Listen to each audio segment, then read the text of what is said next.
What's up, y'all? Guys, coming at you with this month's Carrot Market Harvest. I've got our amazing guest, Tyler Ford, who I'll reintroduce you guys to here in a second. And Mr. Brady Winder usually leads the Market Harvest each month here at Carrot, and I'm so grateful and pumped that he has, and him and Tyler have really been driving this forward. Brady and his wife recently had a baby, and so he's on his month-long paternity leave, and I get the pleasure to hop on here and connect with y'all out there in Carrot Land. So Tyler, dude, good to connect with you. Right before we hit live, we were kind of talking about the market a little bit. We're going to dive deep on what we see in the market trends. I'm going to show some data from the Carrot system. But how you doing, man? It's spring. Things are starting to feel good. Yeah, spring. It's warming up in Arizona. We went from winter to summer like overnight. But yeah, it's all good. Things are good. Dude, so we were at our company retreat in January. You had a chance to come up and we connected. And dude, the hike that we went on, so you weren't able to go on that one with us, but you'd been on that one a million times. That hike was cool because once you get up into that hike, Right.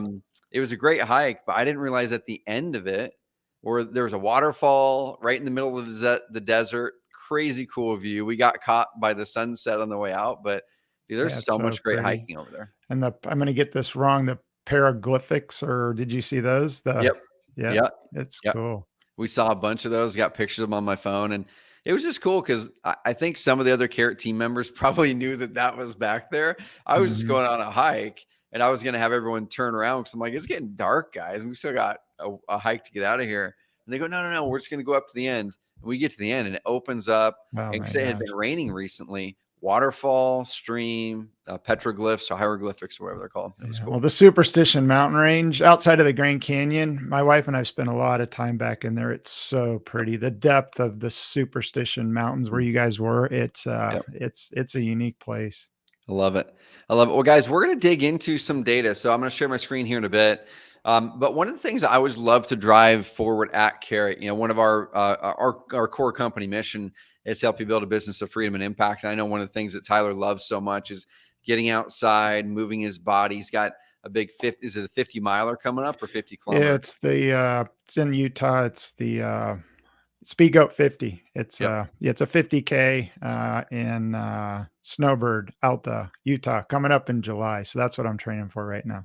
Dude, so that's going to be awesome. And guys, that's one of the things that we always want to do is whatever your thing is, build your business around that. And it's going to be challenging sometimes. Sometimes you've got processes you've got to put in place or a person or to ramp up the consistency of your marketing or sales. But that's always the aim is how do we hone that business to support us and serve us? And so I'm pumped about that, Tyler. So I'm going to show some data here.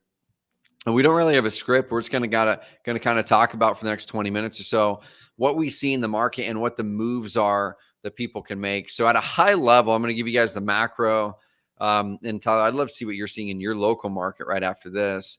So year over year, we are seeing overall traffic and searches go down a little bit because the market has quote unquote cooled in some areas, right? So I think just naturally when that happens and when you see the news talking about the market not being quite as good, you are going to see a slight dip. Now, as soon as the news media starts talking about tons of really good deals on the market and real estate prices going up, then you start to see search trends go up. So I'm not concerned that it's down a little bit year over year. The good thing that we're seeing is leads are not down the same percentage year over year, and they're actually up month over month.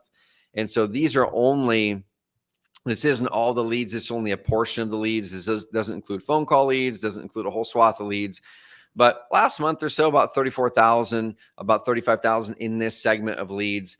And what we're seeing, guys and gals, is paid search and organic search are still crushing it. But I'm going to show you guys some paid search data that we have not put out in the market yet. This is coming out soon. But we're seeing even better potential, guys and gals, to double down on paid search right now. And we'll tell you why. We'll tell you why here in a second, why paid search is so great, why organic search is continuing to be amazing. I got a text message from Bo Hollis yesterday, 2 days ago, said, bam, I locked down 2 SEO leads over the weekend. And then on our last Epic group call, so we have a high-level group called Epic, where I coach people all the way through the Entrepreneur Freedom Formula. Marco Padilla, who's a Carrot Camper, came on a month ago he was going to dial back his PPC because his ROI was lower in Jan Feb. And I'm like, dude, let's look at the data. I'll show you guys this data here in a second, but let's look at the data. The data says, and where the market is, says to not do that. Now, your short-term indicators are saying pull back because my ROI is going down. I'm saying invest heavy because I think you're going to get conversion spiking. He reports back this week. He said he went and told Brendan, our PPC guy, to up his ad spend. He locked down 10 contracts in his market in Florida in the past 30 days on PPC alone. So there's a lot of really, really cool things. And organic search metrics is the last one that I want to turn over to you, Tyler, and see kind of what you're seeing in your local market. And we'll kind of pick apart some things that we see, and then we're going to give a forecast on what should you do about it, y'all, if you're an investor or an agent. But there's normal trends that go up and down. So you can see there's a normal trend that goes up and down. This actually is like days of the week. We usually see, that Sunday, sometimes Monday go down. You see midweek climb. So if you're doing any cold calling, if you're doing any door knocking, any things like that, or even direct mail drops, people are tending to search for solutions to sell their homes around midweek, and on Sunday, Saturday or so, they're trying to eliminate that thought in their mind of that challenge that they have. And they're just trying to get back to enjoying life. And then they go back midweek to search for solutions. So if you're doing cold calling and you're having a hard time with it, maybe not test the Saturday, test the Wednesday, test the Thursday, because the lead patterns show this is when people are looking for solutions. So Tyler, on your end, dude, what are you seeing right now? You're in the Tucson market down there in Arizona. What are you seeing right now? And kind of what are you doing in this market?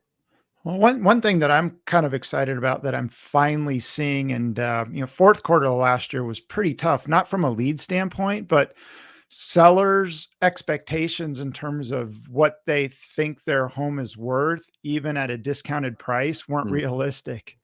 Yep. And even at the beginning of the year. But what I'm seeing now is sellers are starting to now be more realistic in terms of price, to where, when the market was hot, it's taken a while for sellers to come to reality, and they were still wanting retail, even though they thought they were selling at a discount to somebody like us. I'm ultra conservative and pricing in still a little bit of a pullback, which I still think is a risk portion of this market. So, I'm buying a little bit deeper and more conservative. But the nice thing about a lot of the leads that we're getting, finally seeing sellers open to being more realistic in terms of price. And so that's a good sign for me anyway. Dude, and that's something I'm bringing out my iPad for a little drawing time here to kind of illustrate for people where Tyler's talking about the market is, where I think it is as well. Drop my pen. Here we go. And we're in what I call the shoulder season. And there's lots of different names for it, in the traditional retail side. Is there a name, Tyler, that the traditional retail side calls that kind of the shift? Or Oh, that's a good point. On the retail side, and my shift too, just to divert some risk. I pivoted a little bit just because I wear both hats. I'm a investor agent. I've been doing more retail just to offset my being more conservative, just because of the market that we're in. But now that I think sellers are being more realistic, getting a little bit more aggressive in terms of working some more of these leads. But the shift in the market in terms of perception, I've never heard of a name for it on the retail side. So that's a great question. There probably is. I've never heard of it. I'm going to call it the shoulder market. We'll see. Okay. We'll see if it sticks. We'll see if it sticks. So here's kind of where I see things right now. And like I said, I'd love to hear your thought on it, But Tyler, wouldn't you agree with where I'm at in terms of sellers now starting to be more realistic in terms of price? Because I would, being on a lot of the carrot calls and even talking to people were frustrated just because people were not realistic in terms of price, even though they were getting a lot of leads. They weren't. Sellers weren't getting off a price. Dude, and that's what's happening. So I'm going to draw this line here. This line is going to be kind of like lead flow here. And this isn't exact. I could go back and show our actual stats from the Carrot platform. And if you guys are listening to this on a podcast, go check out our YouTube. It's got all the visuals for it. But in 2020, we saw the leads and traffic take about a 20% dip when COVID hit. But then it went back up because the demand was still there. But then there was a weird kind of stasis that was happening where people weren't sure what was going to go on because of COVID. But the demand was still there. And we all knew the inventories were low. And so people were still looking to buy or sell houses. But there was also all the laws that were put in place to make it so people, foreclosures weren't happening as much, evictions weren't happening. So there's a lot of dynamics. So what we were saying during this time right here, was a lot of people were going, oh my gosh, I'm going to cut my marketing back. My Google ads, I'm going to stop. I'm going to cut them back. My Facebook ads, I'm going to stop. I'm going to cut them back because people aren't ready to sell, or your lead to deal conversion ratio was going down, right? And so what we said was, guys, don't cut it back, because if the demand is still there, as far as people wanting to search for those phrases, the demand's there. They just have a reason why they're not selling right now.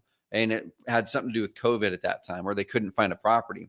So we were saying double down on your marketing, actually, guys. And as long as you can make that Google PPC or SEO or Facebook ads or whatever it is, as long as you can make them break even during that time, what I was predicting for people was that we were going to see a jump in performance and demand around this time, somewhere around here, back quarter of 2020, because then the COVID would kind of calm down a bit. People would have a better idea and less question marks on what to do. And that happened. So we saw people that stuck with their marketing, kept retargeting ads in front of the prospects. When those clients were ready to sell around here, they're like, hey, I already know who this investor or agent is because they've been in front of me for 6 months, and now I'm ready. So the same thing, I'm going to go back to this color. The same thing kind of was happening, but we saw searches, gradually go up, and then the back part of years usually go down, and the searches gradually go up, and the back parts of the years, they go down a little bit. And like what we showed before, it's that normal trend right now. With leads, though, we're actually seeing a better visitor to lead conversion ratio right now. And that's one of the indicators that I look for, Tyler, is there's always going to be searches, but anytime searches are solid and conversion rates on visitor to lead go down or lead to deal go down, it means there's demand there, but there's some reason people are not actually fulfilling on that demand and selling right now. Over here, it was less that there was a lot of leads coming in and they just weren't closing any deals. That was a lead issue. It was I'm not even going to fill out that form on that page because I don't even know if I can sell my house now, or I don't know if I want someone coming in with COVID and infecting me. Now it's not a lead issue. Now leads are converting great. To get a lead on Google pay-per-click right now, we're seeing 20 to 30% lower click costs and lower lead costs on Google. So getting the lead isn't the issue. Right now, it's the lead to deal ratio, right? The past 4 to 5 months, which is what you were mentioning, which is in that shoulder season, what sellers are looking for. Let's kind of go up to prices now, home prices. The home prices went like this, the last couple of years, and now they're starting to kind of go like this and level off to what they should be, right? But if we look into 2023 now, sellers are still stuck to this price. They were stuck to this price. They were stuck to that price that their neighbor, their Aunt Betsy, their buddy sold out 8 months ago. And that's that shoulder market. Is investors like Tyler know that the actual value is likely going to be going down or steady somewhere. They have to buy where they think the market's going. And then the sellers were demanding a price, and many still are, on where they thought the market is from 6 months ago. It's this gap right here that is causing that lead to deal dip in the market. And what Tyler is mentioning is he's seeing it in his market where it's starting to unlock, which is really cool. Well, there's one other component that I think is huge to this as well. And the quality of the leads right now are really, really good because they're the ones that are estates, vacants, because right now with interest rates going up, even if somebody's in a distressed situation, in my opinion, it's cheaper for them to try to figure out how to keep their home because rent rates have gone through the roof. And if they want to go buy something else, mortgage rates have more than doubled. So that the quality and the type of lead that we're getting are the people that aren't living in the homes.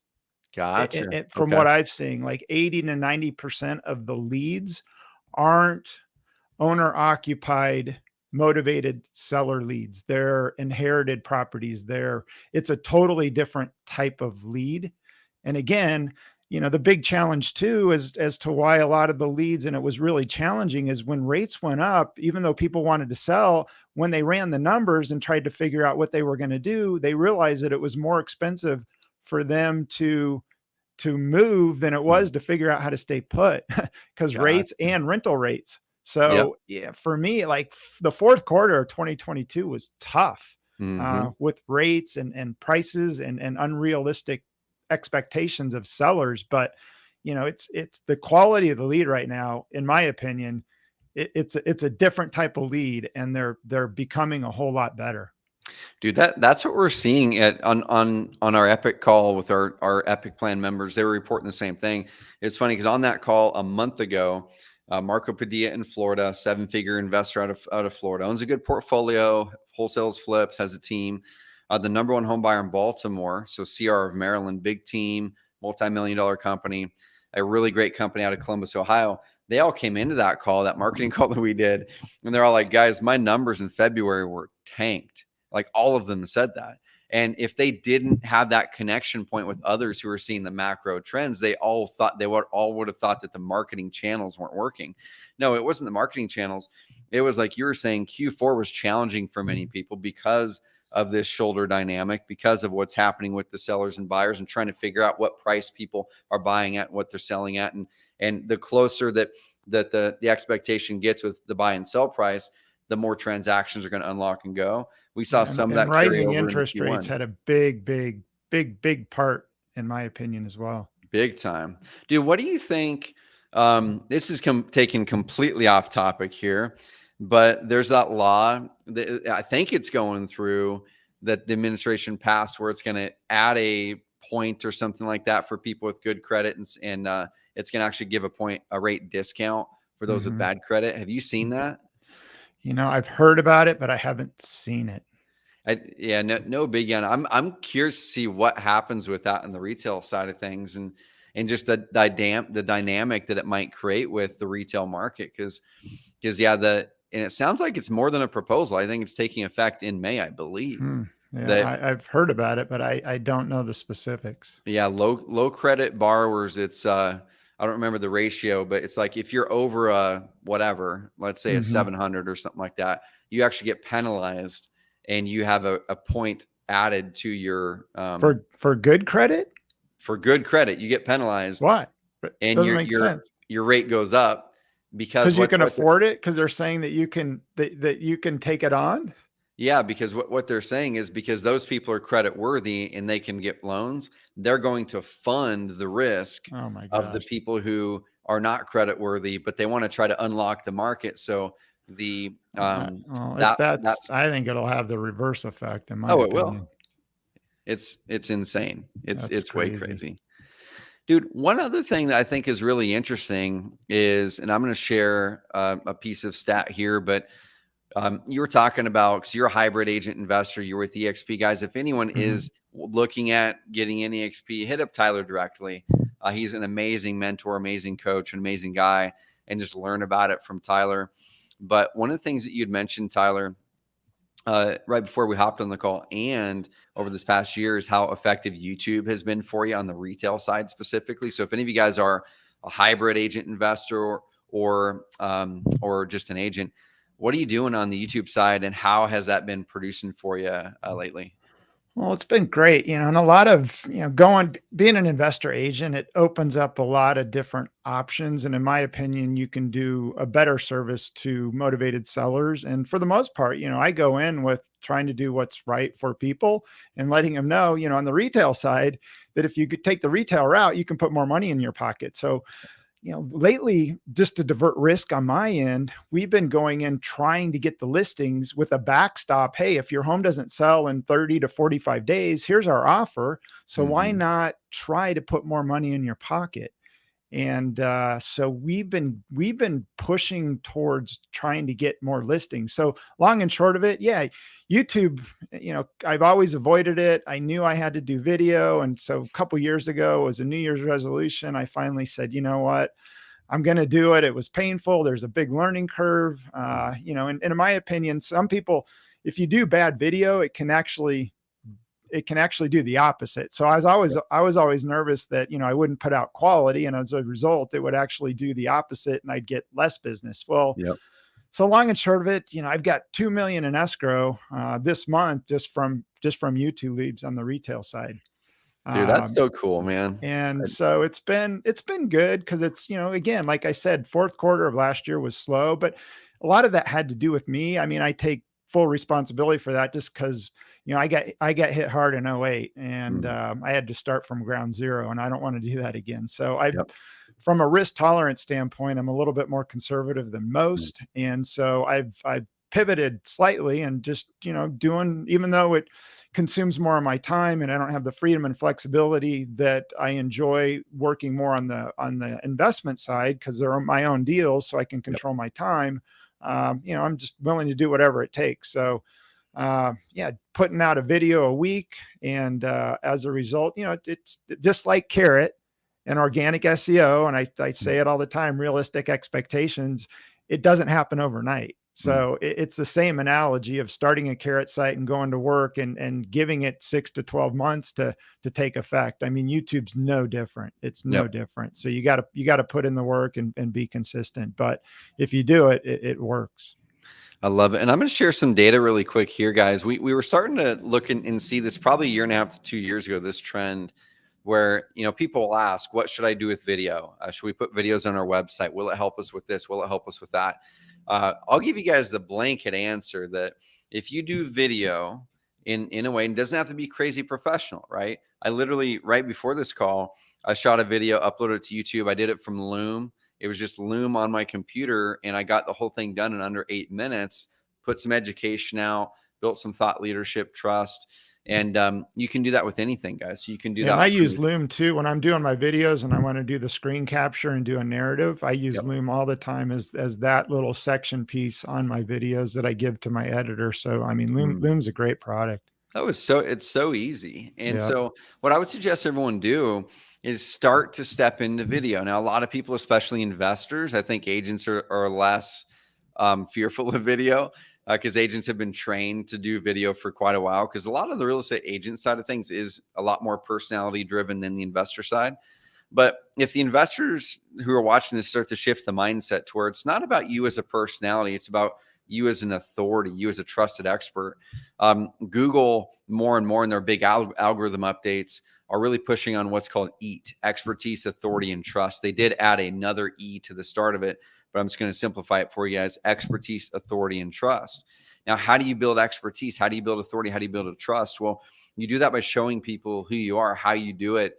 How long you've been doing something, how you've been serving people. And so if you're a Carrot member, or if you're just a run-of-the-mill investor, agent, whatever it is out there, using any tool, and people are using video in your market and you're not, there's a high likelihood, especially if you're using our Carrot system, that you're going to have more expertise, authority, and trust in Google's eyes, and they're going to reward you with higher rankings and also conversions. So let's look at conversions now. Okay. Well, and I know for a fact that any piece of content, whether it's a page or a post, if I put a video on it, it will it indexes. So long and short of it, last month somebody said there was a guy that in our office that does website stuff that somebody in the office hired, and he told them that there's no way you can organically rank in X amount of time. And I said, watch, I will prove this. Yeah. Literally, I did a video and did a blog post, and within 24 hours, I was ranked #1 on Google for that Yep. particular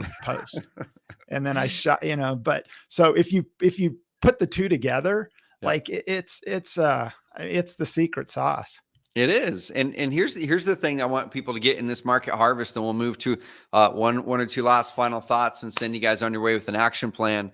Is video is going to help give you an advantage to rank better, rank higher, all that kind of stuff. But also, guys, what we need to focus on in this market right now, that shoulder season, that shoulder market where leads are plentiful right now, where leads are converting at a higher rate on Google pay-per-click on SEO, but then they're converting at a lower rate from lead to deal compared to a year ago. This is where video comes in, is to help you stand out, to increase your lead to deal close ratio. Because if someone sees two different websites and they see, I'll give you an example. So here's website A. This is a Carrot site. This is Alex Youngblood. He owns the largest wholesaling Facebook group on there. He moved his site from custom site to Carrot site a little while ago. And then he had a design refresh done by our team. So if anyone wants to have your site stand out and look different, we have services that can do that for you. But when you pop into here, if you land on a site like this is a Carrot site, looks great. It's been customized through our services, credibility built throughout. He doesn't have a video here, but let's say he added a video right there. Okay. Or, let's look at simplysold.com. So this is Bo Hollis.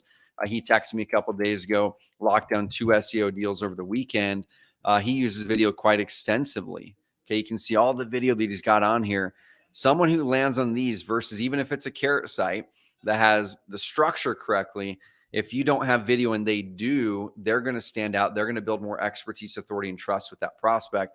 And our data shows that it increases conversions. So when you look at this right here, this is from our Google Analytics over, I think it's about a year or so. I'm going to go down here to the social side of it. That's about 570,000 leads in our system over that time period. Doesn't include phone call leads. So that's probably closer to 1 million leads. Most of those are sellers.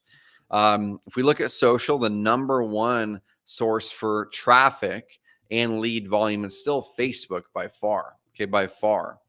1.8 million people came from Facebook to our client sites during this time period, and about 50,000 leads or so, plus or minus. Instagram, guys, is number 2 on traffic volume. But look at this, guys. Facebook or YouTube is number 3 on traffic volume, but almost triple the amount of leads from Instagram. Your conversion rate, so from people who literally go from YouTube to a Carrot site. So this isn't even putting the content, this isn't even putting the video on your Carrot site. This is a video on YouTube that they click and go to your site. And it's the show notes. It's doing good jobs with the SEO and the show notes to get them over to your site. Exactly. So yeah, so like Tyler's saying, guys, link up in that description, link up your site. People might say, oh, what sellers or what buyers are going to see this and go to my site? Well, in this data, this is just the people. That's 3,000, mostly sellers. That's only people who actually clicked the link in the description. That doesn't include anyone who went to Google and searched up Tyler's name or searched up his company name. That number is probably even bigger. But and I do video on all the about, and people have to know, like, and trust you. And by the time they get there, they want to work with you just because they know, like, and trust you right out of the gate. So it makes closing the deal or getting the appointment or doing whatever so much easier. And that's what it's about. It's like Tyler said, the know, like, trust. And so what do we see? And local. There we go. Local. Yep. Guys, what do we see in common with the highest converting channels this past year on social? We see YouTube is the highest converting at almost 5.5% of everybody who clicks that becomes a lead, which is pretty darn good. Instagram stories, 5%. TikTok is starting to pick up. 2 years ago, we wouldn't see any TikTok leads. Now we're seeing a little bit. So I think that's going to pick up. It all centers around video again, guys. So start to put more video out, link them to your Carrot sites, put more video on your Carrot sites. And in this shoulder season, as those sellers are starting to realize that they can't sell for what their Aunt Betsy sold out a year ago. And they might have a little bit more financial challenges right now. Maybe there's a job issue, or maybe there's something that is cropping up now that wasn't there 8 months ago. You guys can be in front of them as the trusted resource who can truly help them, instead of someone else who's just trying to get out quick marketing and not do the work.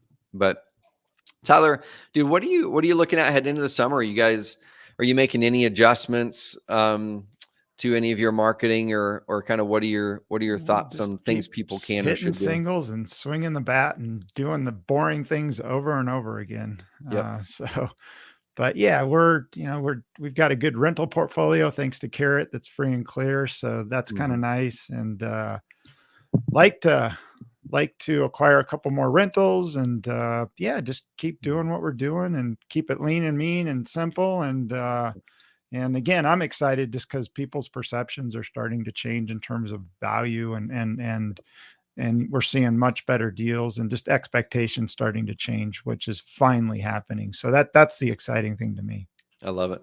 One thing I'm going to wrap here that Tyler said, guys, and this is something I'm pushing big time with our clients. I have been for years. Is we always talk about evergreen. We always talk about hamster wheel and evergreen, right? So get off of the marketing hamster wheel and add evergreen marketing, right? Because that helps you build freedom and impact. But the thing that we don't talk about as much, that I'm going to be talking about a lot more, is there's hamster wheel income and evergreen income as well. So when you look at that purpose we have as a company to build a business of freedom and impact and help our clients do the same thing, you only get freedom if you have consistency and income. And I want you guys to start thinking the way that Tyler is how do you take some of that active income that you're creating as a flipper, as a wholesaler, as an agent, and have a real strategy to take some of that money and always put it into something that can produce evergreen income for you, a rental portfolio like Tyler and myself are doing, be a private lender, buying business, whatever it is, something that can create more of evergreen income that doesn't require your work every day. You can take 6 months off and that income is still going to come in. That's where real freedom comes in, guys, which is really cool. I love it. So I'm going to answer a couple questions. I know this normally isn't a Q&A deal, and Carrot Team, you guys can chop this if you want, but I can finish the video and then let's do this. I'm going to finish the video with a little thing. You guys can edit that in. I'll answer a couple questions. But if you guys have enjoyed this market harvest, number one, if you're watching this live, pop a comment in the comments box if this information was valuable for you. We're going to be bringing market harvest at you every single month still. But also, guys, the thing I want you guys to think about is if you are in a challenging situation where you're getting leads, but they're not turning into deals, or you're having a challenge getting leads, like Tyler said, leads and quality leads right now are becoming better and better and better right now. I think they're only going to get better over the next 6 to 8 months. So step into your marketing more. Do not pull back if your lead to deal ratios are lower today than they were 8 months ago. That lead to deal ratio will continue to improve, I think, over the next 1, 2, 3 quarters as like what Tyler mentioned, sellers become realistic about what the current prices are. So I think we're going to see our lead to deal ratios improve every quarter over the next 2, 3, 4 quarters until we're probably at that point where we're stabilized, where sellers pretty much know that they can't sell it for that price anymore, and buyers have a better idea of where they think the prices are going to go over the next 1 to 2 years, and deals are going to unlock pretty darn good. So if you guys like this, hit subscribe on YouTube, subscribe to the Carrot channel. We've got lots of amazing content to help you grow your online marketing as an investor or agent and grow more freedom and impact. And watch these live if you're on Facebook or YouTube. So thank you guys. We'll see you in the next Market Harvest. Have an amazing rest of the week.